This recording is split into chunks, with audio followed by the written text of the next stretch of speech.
सब लोग पूरा उनका जन्मदिन मना रहे हैं, पूरी दुनिया मना रही है और इस वक्त उनके घर में मौजूद है और पूरा उनका परिवार सब मेरे साथ मौजूद है। आप देख सकते हैं यहाँ पे पहले उनकी वाइफ रुमा जी, आपको स्वागत है।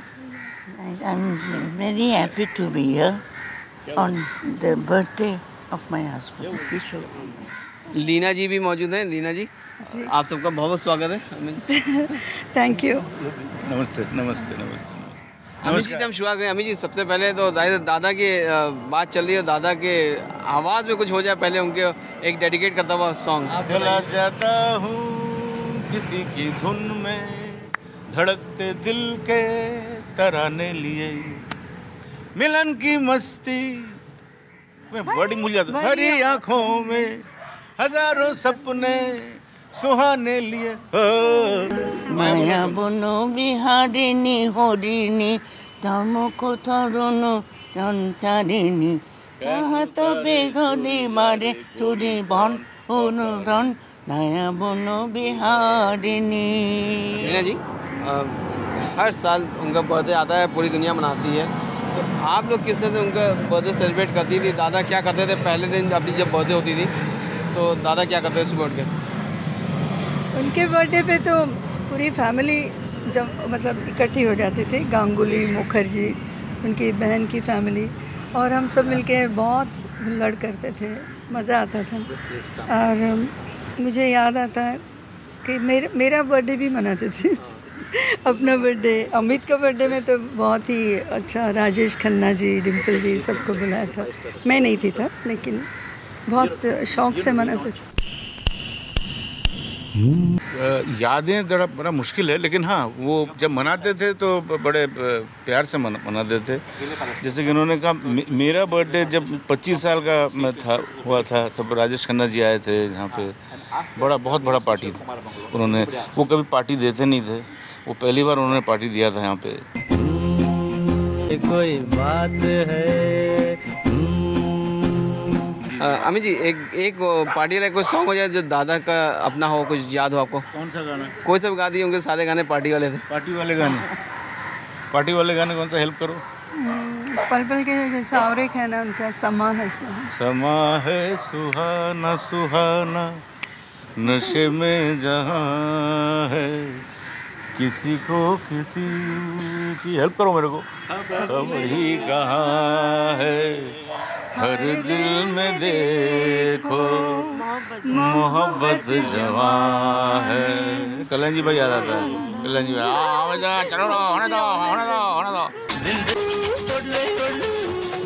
उनकी जो बर्थडे आप किस तरह सेलिब्रेट करती हैं? आप क्या करती हैं उनके लिए? कभी गिफ्ट लेके आई कोई याद है आपको? वो लियो थे ना, तो मैं उनके लिए कुछ बहुत बड़ी तस्वीर ना वो पैक करके लेके आए थे और सब देखना चाहते थे।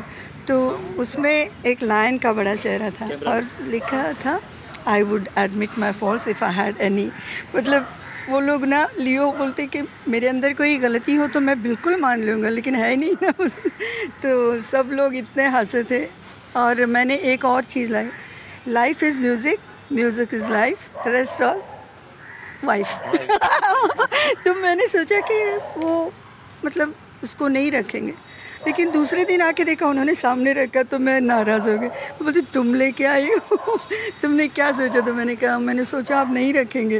तो बोलते नहीं अब मैं ज़रूर रखूँगा, तुमने लाया। तो बहुत हंसते थे। मैं यादें हैं बहुत सारी हैं। इस पल तो अच्छा लग रहा है इसलिए कि 25 साल होने को आए, 2 महीने हैं। और वो जैसे कहते थे अभी तक लोग उन्हें भूले नहीं हैं। बाबू याद है आपको कुछ बहुत ज़्यादा खास? One thing that I remember very clearly is he would always, when he signed the autograph, he always said, "Life leads fairly," and I have still got it in my own book, where he said to Roma, "Life leads." उनके जन्मदिन आप जब शादी के बाद जो जन्मदिन मनाया आपने, कुछ याद है उस पुराने जन्मदिन की यादें कुछ? हाँ, शादी के बाद जन्मदिन जो हुआ था तो हम उस वक्त बोरीवली में रहते थे। तो बोरीवली में एक दिन उनको याद आया, कागज़ पढ़ के बोले, रुमा तुम तैयार हो, हम लोग जाएंगे ट्रेन में करके। तो मैंने बोला कहाँ जाएंगे जी? तो वो बोले चलो ना जाके देखेंगे। तो हम लोग गए महालक्ष्मी। तो महालक्ष्मी में तो दादा मुनि लोग रहते थे। तो मैं बोली कि दादा मुनि के वहाँ जा रहे हैं? बोलो चलो तुम उसके बाद देखना। तो हम जाके पहुँचे फ्रेंच मेट्रो कार में। वहाँ जाके उन्होंने एक मॉरिस माइनर खरीदा था और वो अभी भी है यहाँ मकान के नीचे। फर्स्ट बना दिया ना कहाँ पे वो? यहाँ गाड़ा हुआ है इधर, ये बंगले में नीचे खाने में। अच्छा, तहखाने में गाड़ा हुआ है। जब मम्मी और पिताजी ने पहले वो गाड़ी, that was the first car they brought, 6000 में खरीदे थे उस ज़माने में, 1951 में। हाँ या पॉइंट ऑफ गाज, बट वो क्या इंस्टॉलमेंट में समझ लीजिए 500 रुपये इंस्टॉलमेंट, उस हिसाब से वो गाड़ी इधर गड़ी हुई है। अभी भी है यहाँ पे? हाँ, अभी वो हम देख नहीं सकते, लेकिन है यहाँ पे। He was the first man to have a Mercedes-Benz, a private person. The Mercedes-Benz had always been with the consulate. 67 में हम लोग गए थे मद्रास। तो हम लोग यहाँ से उस ज़माने में कैरेवल हुआ करता था, कैरेवल जेट। हाँ, वो अक्सर क्रैश होता था, बहुत क्रैश होता था, बहुत गिरता था, धाड़ मुझे याद है। तो उसमें हम जा रहे थे, तो ऐसा हुआ यहाँ से टेक ऑफ किया और उस फ्लाइट में मैं, बाबा, सुंदर जी कॉमेडियन, वो भी जा रहे थे सेम। ना तुम ही पड़ोसन कथा बोलछे मच लेटर ऑन। तो क्या हुआ, जैसे वो हाफ वे गए तो वो बर्ड घुस गया इन द, ये क्या बोलते हैं, फैन क्या, तो घुमा के वापस होता। उन दिनों में तो वो सब था नहीं, क्या बोलते हैं, सिक्योरिटी था ही नहीं ना। उतरे, पिताजी बोला टाटा, उतर के सीधा बाहर आके टैक्सी करके घर। बोला मैं प्लेन में बैठूंगा ही नहीं। अभी क्या बोलोगे इसका? अभी सुनिए मजा, कैच लाइन सुनिए। अभी प्लेन में जब बैठे हम तो सुंदर जी बैठे हुए थे, सुंदर सामने बैठे हुए थे, सुंदर जी बाजू में एक ये टूरिस्ट, अमेरिकन टूरिस्ट बैठे हुए साहब, दाढ़ी लगा के बैठे हुए थे। अभी पिताजी पीछे, हम लोग बैठ के बोले देखो सुंदर को फंसाता हूँ मैं। तो उन्होंने सुंदर को देखा, ऐसा किया, तो सुंदर मतलब ऐसा मत करना, बाबा ने किया, तो वो भी किया, तो बाजू में वो देख रहा है ऐसा, तो तो आदमी ऐसा देख के फिर उसने एरोस्टेस को बोला what is this nonsense, he is a mad man. मैंने कुछ नहीं किया, ये पीछे किशोर कुमार ऐसा कर रहा है। दुनिया कहती मुझको पागल, मैं कहता दुनिया को पागल। बस यही मैं कहूँगा कि मुझे जितना पागल समझे मैं उतना पागल लीला जी, नेचर उनका जो कैसा था, किशोर दा का, क्योंकि आप ही लोग बता सकते हैं सही उनका नेचर कैसा था? जी, बच्चे जैसा, कभी बहुत फिलोसोफर जैसा। अभी मैं तो नहीं समझ पाए कि सही माने में वो क्या थे। कभी एकदम बच्चा, मस्ती एकदम, मतलब भूख लगी तो बोलने जैसे बच्चा आता है ना, वो क्या बोलते थे बाबा, भूखू लगू उनकी एक लैंग्वेज थी शुरू में, लेकिन बाद में बहुत हाँ ऐसे बोला था। क्या ऐसा था कि किशोर दा जो वो वापस जाना चाहते थे, खंडवा वापस जाके शिफ्ट होना चाहते थे, ऐसे उनकी शायद इच्छा थी? एक्चुअली उन्होंने डिसाइड कर लिया था ना उस वक्त, उन्होंने डिसाइड कर लिया था कि मैं खंडवा में जाके मेरे बाकी का जो भी जीवन है मैं वहीं बिताऊंगा। ऐसा क्यों था, मतलब इतने जब शबाब पे पहुंच गए थे, फिर ऐसा दिल क्यों हटा हुआ था? नहीं हटा हुआ ये था कि कुछ चीज़ें थी जैसे गवर्नमेंट के साथ, वो जितना भी उन्होंने मेहनत की, लेकिन आईटी डिपार्टमेंट को सब कुछ दे दिला के वॉलंटरी ये करके, जो भी उनको उतना नहीं मालूम था, वो बिजी रहते थे गाने में। He was very tired with everything. So he wanted to retire and go back to his hometown. मतलब वो बिल्कुल जब अंदर है वही बाहर। तो कई लोग उनके क्या बोलते हैं, फ्रैंकनेस या जो भी ब्लंट वो बोलते भी थे ना तो कि मैं अच्छा नहीं लगता होगा। एक ही दिन जाऊंगा, तो उसके बाद लोग ढूंढेंगे मुझे। फिर उनको लगने लगा कि बोलते थे पार्टियों में क्यों नहीं जलते, हम लोग चलें, गले लगाते हैं, हम दूसरे को किस करते हैं, प्यार करते हैं, जैसे उसकी वो चला जाए तो उसकी बुराई करते हैं, तो इससे फिर गले क्यों लगाते हैं। मुझे ये सारी चीज़ें अच्छी नहीं लगती। वो कहते थे कि थोड़ा बहुत डिप्लोमेसी और ये हिपोक्रेसी। कहीं पे हमने सुना है वो उन्होंने ये भी कहा कि उनको लोग प्यार नहीं करते, जबकि प्यार तो उनको हमेशा बहुत लोग करते हैं। लेकिन हमने उनके एक जगह सुना था वो बोल रहे हैं कि मतलब देखिए केन सिंह जी ने कहा था कि शुरू में उन्होंने कहा था कि मेरे पास कुछ नहीं होता तो मुझे कोई प्यार नहीं करता, और मेरे पास कुछ होता है तो उस चीज़ के लिए करते। अभी ऐसे कुछ मैंने सुना केन सिंह जी के मुँह से। मैंने कहा किशोर तुम्हारे चेहरे में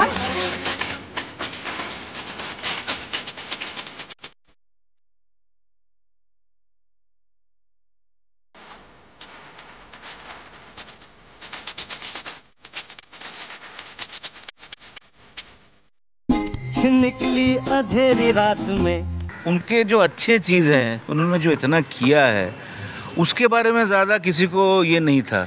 वो क्या उल्टा काम कर रहे हैं, घर में क्या प्रॉब्लम है, ये क्या हुआ, किसके साथ झगड़ा हुआ, क्या वो ज़्यादा ये। अरे भाई वो आदमी ने जो काम किया है, जिस तरह से गाना गाया, सबको स्टार बनाया है, उसके बारे में बात कीजिए। He made everyone a star and it's a fact. He made everyone a star. आपको भी इंडस्ट्री में He made everyone a star, from Rajesh Khanna to Amitabh Bachchan to Rishi Kapoor, everyone, the voice. उनको ये अच्छा लगता था कि लोग उन्हें पागल समझते थे, कभी कभी जानबूझ के ऐसी हरकतें करते थे। ऐसा क्यों मैंने पूछा था आपको लोग ऐसा करते हैं, तो बोलते अच्छा है ना कि कम से कम मुझे ऐसा समझे कि कोई ज़्यादा नज़दीक, प्राइवेसी बहुत पसंद करते। तो वो सोचते थे कि मैं तो पागल बन के बच जाता हूँ, दादा मुनि सयाने बन के फंस जाते हैं। फिर वो उल्लड़ उनके अंदर ना दर्द भी होता था ना, वो पहचानना बहुत मुश्किल था, क्योंकि वो मस्ती करके, मजाक करके, और जिस दिन वो ज़्यादा हंस रहे, कुछ कर रहे, तो ज़रूर कुछ बात होती थी। वो मुझे बहुत याद आता है। किशोर दा और रफ़ी साहब का बड़ा एक साथ था, कंपटीशन टाइप का था। उस टाइम कुछ दादा बताते थे रफ़ी साहब के साथ कुछ कंपटीशन की बातें होती थी आपके सामने? रफ़ी साहब को बहुत रिस्पेक्ट करते थे वो। रफ़ी साहब सीनियर थे और शुरू में रफ़ी साहब मेरे ख्याल से 4 साल बड़े थे उनसे। और वो कहूँगा बहुत एक दूसरे के प्रति श्रद्धा, रिस्पेक्ट, वो तो हमेशा रहा, अभी भी है। मतलब कि हाँ, हालांकि 2 ग्रुप हो चुके हैं जो आपस में मारामारी करते हैं, झगड़ा करते हैं। दैट्स ओके, दैट वो तो चलता ही रहेगा ज़िंदगी भर, उससे उसका कोई ये नहीं है, अंत नहीं है।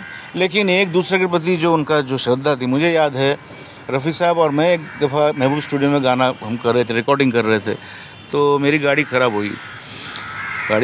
तो मैं रिकॉर्डिंग के बाद वापस आ रहा था टैक्सी पकड़ने, महबूब स्टूडियो, सोनी कोमी का कोई गाना था। तो रफ़ी साहब वाज जस्ट क्रॉसिंग, तो बोला कहाँ जा रहे हो बेटा, गाड़ी कहाँ? बोला गाड़ी पंक्चर हो गई, कोई बात नहीं, तो बैठो गाड़ी में। तो रफ़ी साहब मुझे यहाँ पे पूरा छोड़ के गए इस बंगले में। बाबा थे, मेरे पिताजी सब थे, तो मैं बोला अंदर आइए, नहीं तो वो बहुत डांटेंगे। बोले नहीं, मैं नहीं आऊँगा, बाद में फ़ोन करता हूँ। मतलब मैं जानता हूँ तुम्हारे पिताजी को। मतलब दिस वाज द रिलेशन। वो खुद गाना भी गाते थे रफ़ी साहब के लिए स्टेज पर। जब रफ़ी साहब गुजर गए, ही यूज्ड टू गिव क्या बोलते हैं, हाँ नहीं, गाना गाते थे ना रफ़ी साहब के स्टेज पर, ट्रिब्यूट देते थे। उनके गुजरने के बाद हाँ, वो हर मतलब 1 साल तक करीब वो मन रे तो काहे न धीर उनका फेवरेट गाना वो सबको बोलते थे। 1 मिनट का साइलेंस, सब खड़े रहते थे, को रिस्पेक्ट देकर फिर वो स्टार्ट करते। आप वो गाना गुनगुना दे। मन रे तू काहे न धीर धरे, ओ निर्मोही मोहन जाने, जिनका मोह करे, मन रे तू काहे न धीर धरे। ये गाना इतना अच्छा गाया था रफ़ी साहब ने, पिताजी का फेवरेट था बहुत। मतलब कि वह बोलते थे कि रफ़ी साहब ने एकदम यहाँ से गाया, ऐसा गाया। ये यहाँ याद करती हैं किशोर दा को, एक पति के उससे, एक अच्छे सिंगर, एक कलाकार, किस तरह से याद करती हैं आप उनको? देखिए मैंने तो उनका गाना सुन के उनके साथ मेरा ये अंडरस्टैंडिंग हुआ। It's because of his song कि हम दोनों को प्यार किए। हाँ, और वो बॉम्बे टॉकीज में उस वक्त मैं एक फिल्म में काम कर रही थी, double version film. I was the heroine, blind girl. Dada Muni was the hero.